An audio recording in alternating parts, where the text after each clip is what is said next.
Hello, everybody. As you can see, we have a new time tonight, 6 o'clock instead of 10, because it was better for Chris. He had an appointment, and this next guest really shines at 6 p.m.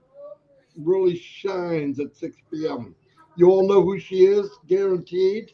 It's Lystra. I'm not going to say her last name. I've been able to say it in 5.5 years. I'm not going to attempt it tonight.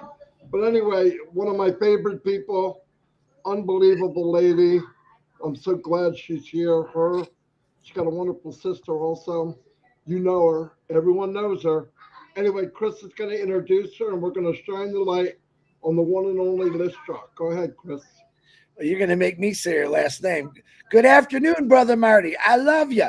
Just to let you know, because I like letting you know. Yeah, this is an exciting one for me because I've known Lystra and Gemma, who's coming on Thursday at the same time, 6, for quite a long time. Got to know her really well. What I could say about Lystra, she's a very classy woman, very in high faith. You know, I love that with God. But man, she's nothing but class is what I say to her. I tease her all the time because she's got this Canadian accent, but we have fun with it. I'm going to try to say her last name. I hope I don't butcher it. Lystra Tuach. I don't know if I said that right. She'll let me know in a minute. I haven't been able to say it since I've known her. I try all the time, but I'm going to bring her on the screen right now, Marty. There she is. Did I even come close, Lystra? No. Hello, everyone. Thank you, Chris. Hold on. Did I say your last name right? Not quite, but that's okay. That's say your last name so I can hear it one more time. Tuach. That's it. Tuach. Oh, wait a minute. You even said it wrong. No, I'm telling you, not Tuach, but Tuach. Right. Lystra, I love you. You look absolutely beautiful. I'm not going to ask you those questions because, you know, Marty gets mad at me, but I'm glad and proud to know that you're my sister. And the floor is all yours, Lystra. Hello, everyone. It's so good to be here today. Thank you, Marty and Chris, for asking me on here. I am originally from Trinidad and Tobago, not Tobago, but Tobago. A lot of people say Tobago, and I know who does on here, Marty. But anyway, Trinidad and Tobago, and I migrated to Canada in 1973. That's a long time ago, to 2024. This is my home. This is where I got married. This is where I had my children and my grandchildren now. This is home. Anyway, I was the last of 7 children. When my mom passed away, I was about a year and 3 to 5 months. I'm not sure which. So I do not remember her at all. Even to this day, we've got one picture of her with all of us on there. And I was a wee little thing. But anyway, I grew up with my father and my siblings. My older sister looked after us. She was awesome. She and my oldest brother were actually twins. And yeah, they helped with us a lot. When I was 9 years old, my father remarried a younger woman, needless to say. But anyway, they went on to have 4 more children. That made it 11 of us. Can you imagine 11 children in a household? Well, that didn't last for long because my older brother, my eldest brother, and I think the 4th child, moved away. So we had more room and so on then, because in the islands, I should say, it's different than here, very different. But anyway, as I said, I left Trinidad and I moved over here, Toronto, Ontario, and I went straight out to work. After that, I did some schooling up here, and I went to work for the Toronto School Board in education. And that was great until my husband got really, really ill with cancer. So I still worked, but when he was in the hospital, I had to leave the office quite a lot to go see him because he didn't want anybody to do anything for him but me. So I worked with such amazing people. My boss told everyone in the office, anytime that hospital calls for Lystra, she used to go. Nobody used to say anything. She can go. So this is the way it went. He had 3 years of this cancer, which was not a nice thing. I don't wish that on my worst enemy. It was awful. But anyway, after he passed away, I became ill. I was stressed and so on. And my GP said to me, you need to take more time off. I took 1 week because I needed to be around people, and the people where I worked were just awesome. They were wonderful and caring and supportive and everything. So I took that 1 week off, and I did not want to go back. To stay home, I should say. Anyway, I became ill, and he insisted that I go on a pill that made me so, what's the word? I couldn't do anything. You know, I would have to wake up in the morning, grab my kids, feed them and everything, drive them to school. I was listless. That's the word. Drive them off to school, come back home, and all I would do is lay on that couch and sleep. So I called the doctor up and I said, I can't do this. And he said to me, no, you have to stay on this pill. I said, I'm not staying on it. And I am a person, if I tell you I'm not going to do something, I'm not going to do it. So I got off those pills just like that, not knowing that I was supposed to wean myself off them slowly. So I got really, really ill. The withdrawal symptoms were not anything I would wish on my worst enemy. But anyway, after a while, I was okay. Shortly after that, I was able to go out to work again. And everyone was so happy that I was healthy and, and so on. I worked there for a few more years, and then I quit. And everybody thought I was crazy quitting the school board, where if you worked for all these years, you would receive this great pension. But I had my children to think about, and they were more important than a pension many years, in the future. So I quit, and I was home with them, and I can spend more time with them and drive them to school and their sports, whatever. After they grew up and they were able to look after themselves, I thought, you know what?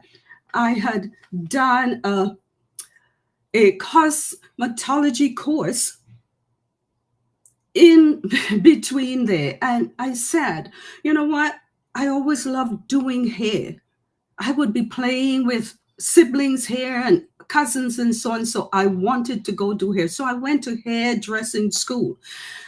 And I learned to do hair, and then I found a job where I worked for a few years. And then I thought, I hate working weekends. I did not want to work weekends. Who wants to work on a Saturday and Sunday? Not me. I wasn't used to that. So I quit there too. And I had some clients who insisted that they come to me. So my youngest son did this salon in the basement. He did an awesome job. And I worked from home for a while, for a few years, actually. And then I had a fall where I twisted my left ankle. So I had to tell everyone I'm not doing it again. Of course, they were all upset. Well, what are we going to do? I said, there's salons out there. The one I used to work in, go back there. Anyway, they did. And from then on, I was home looking for something to do online, which I found quite a few, MLM. We all know those, where I lost a lot of money, and I'm talking a lot of money. And then I found this other one after that one was gone, and they sold hair care and skincare. I thought, this is right up my alley. So I jumped in there through a friend, and that worked out well until COVID hit. And COVID came, and all my customers started to just drop away.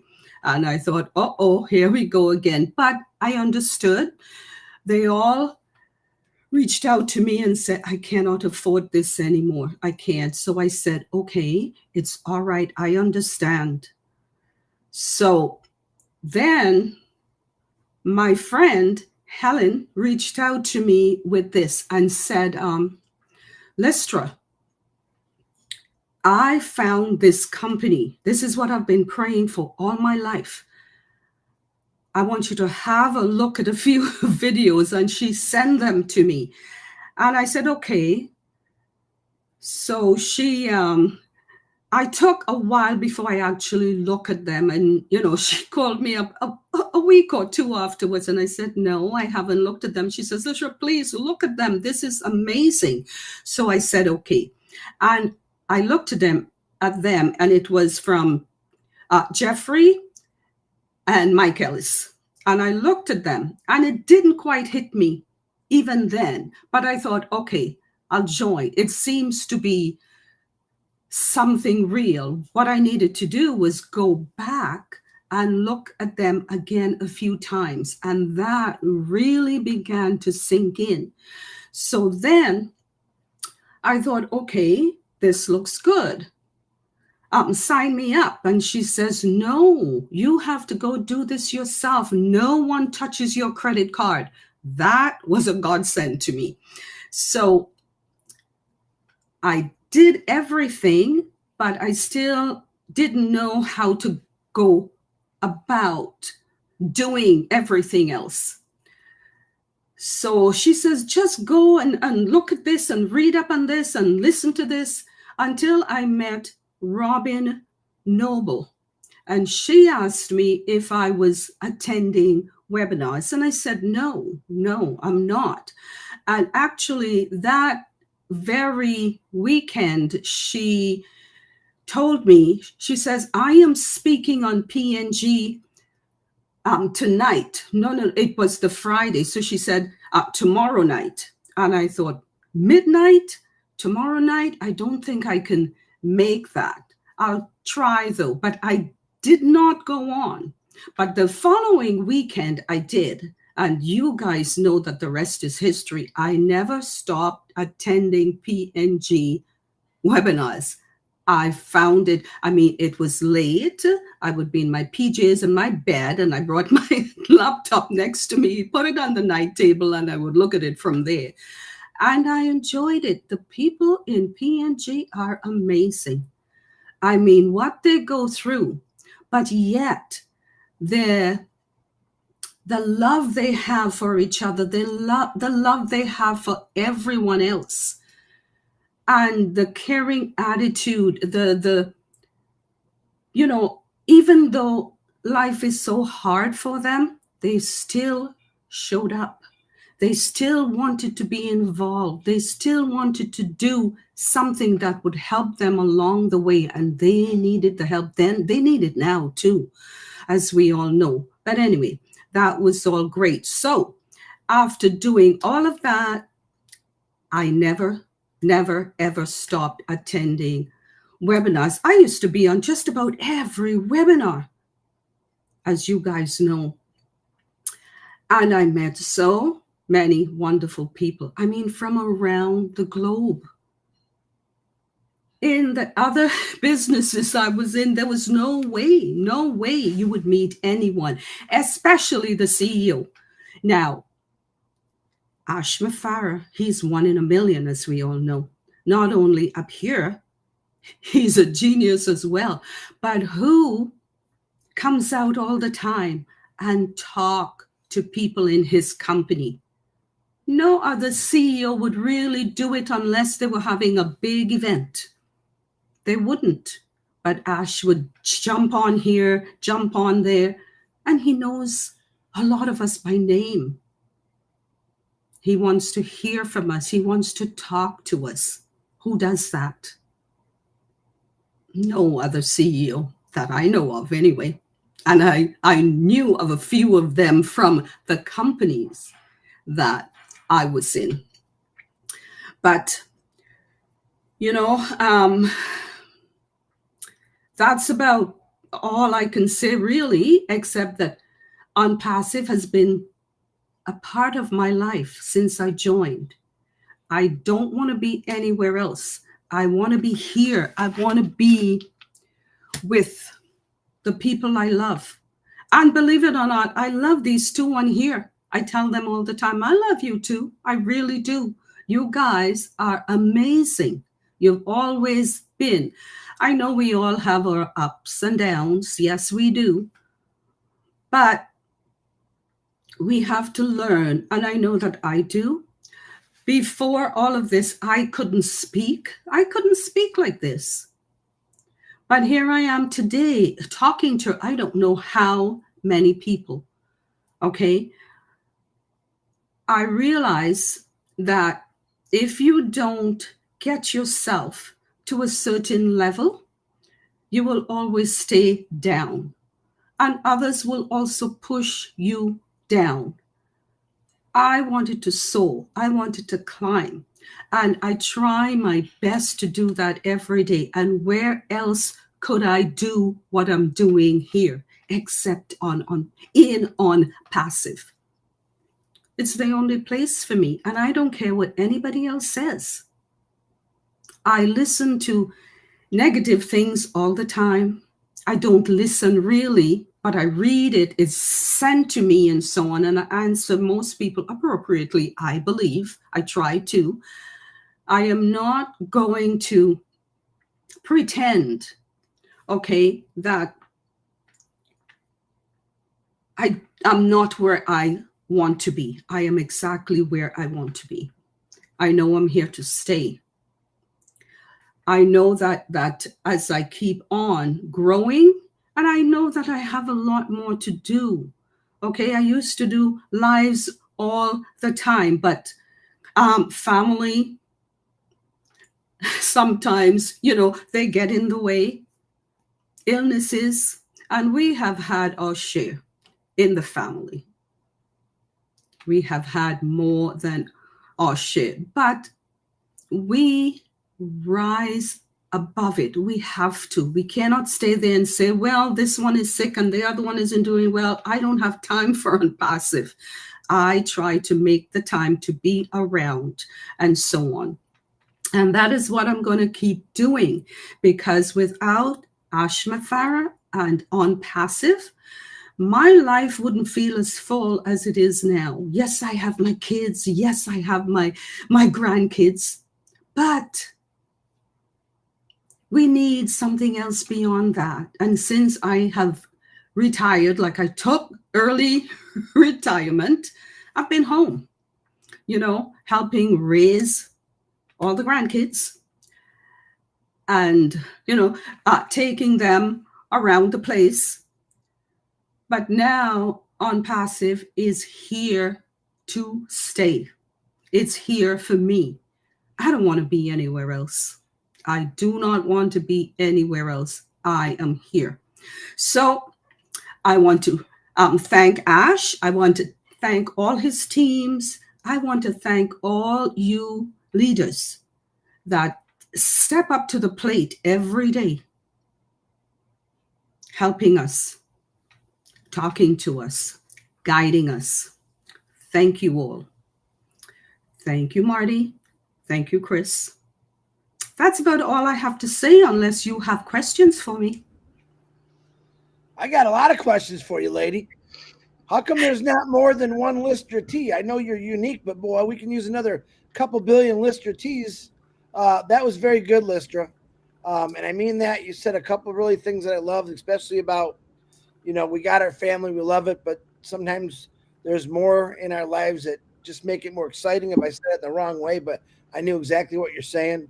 I like the fact that you're real. And like I said, when I say classy, I mean that 100%. You present class, you talk class, you have a sense of humor, which I love. And you got a boiling point, which I love too, but that's okay. That's what families do. When Lystra says ups and downs, we tease each other a lot, but we know we can do it. And we have fun with it. We got a certain point where we don't cross, but it's a family. It's a real family we have arguments, we have disagreements, but that's what Onpassive is. That's what I love about it. But Lystra, perfect. If you don't know Lystra, you know her now. You will relate to a billion people because of I'm raising my grandkids. I'm enjoying that, but I get to take them back. One of those things once in a while. So, Lystra, thank you for gracing us with your beautifulness and your class on this show. Marty DeGarmo, to you. Lystra, that was amazing. Really, you're going to relate to a lot of people. You've inspired me many times. You're always polite to people. You get along with everybody. I never hear anything about you where, oh, Lystra, this, nothing. You get along with everybody, and that was great. I'm so glad you came on. And I've definitely seen you grow from pretty darn shy to look at you now. You're right. And the same thing happened to a lot of people. I've seen people wouldn't even turn their camera on to now they're chatting. So I think the movement or this ideology that we're part of made a difference in everybody's life. I mean, last 5 years, I've learned a lot.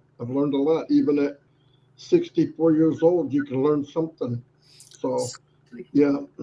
Thank you very much, Lystra. That was wonderful. Thank you, guys. Thank you again. Say goodbye, everybody. Did you announce 360, Marty? Oh, okay. 360 probably will be at 2 o'clock, but we don't have a guarantee yet. I'm waiting for information back from Ash because you all know, his cycle is crazy. I don't even know if he can guarantee he can make it, but I always want to offer. And if he has a certain time open, we can always modify the time. So when I know, we will let everyone know. Probably let everyone know on trivia if that's where you want to go. I'm just kidding. No, but we'll post it tonight as soon as I know. Thank you, everybody. Thanks, Liz. Bye, everyone. Tomorrow. Tuach. I got it. Tuach. There you go.